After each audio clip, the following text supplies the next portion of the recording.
Britain is to keep open its options on providing arms to Syrian rebels after David Cameron indicated that Britain would be prepared to bypass the EU arms embargo if other member states refused to lift the measure in May.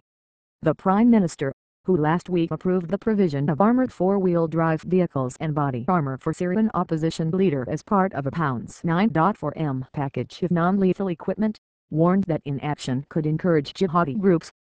Cameron, who was appearing before the liaison committee of senior MPs, indicated that the government might be prepared to do more when he reminded MPs, in response to questions about the EU arms embargo on Syria, that Britain has an independent foreign policy.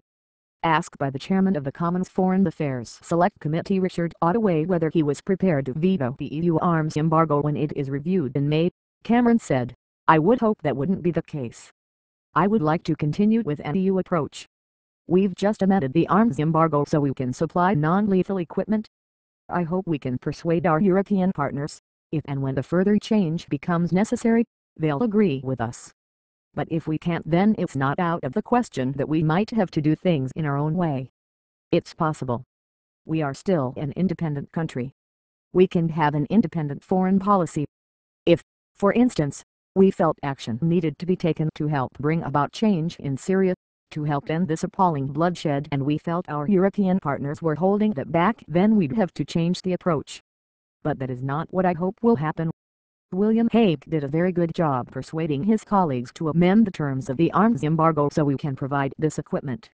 The Prime Minister said it was important to work with opposition groups to ensure that opposition groups committed to a pluralistic and democratic future have the upper hand. Cameron said, "It is difficult to do that if you are not engaged in supplying anything in terms of help in the work they are doing." Cameron admitted there were dangers in any course of action when Ottaway highlighted the involvement of jihadi groups from outside Syria. But Prime Minister said, "There is a danger in inaction.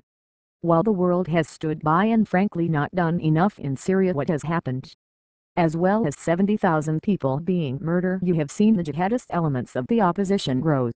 So doing nothing is a positive choice in this case. It may be that doing nothing the situation gets worse and the level of jihadism gets worse. My argument is by working with the opposition, by supplying part of the opposition and helping part of the opposition, you can at least have influence with your partners.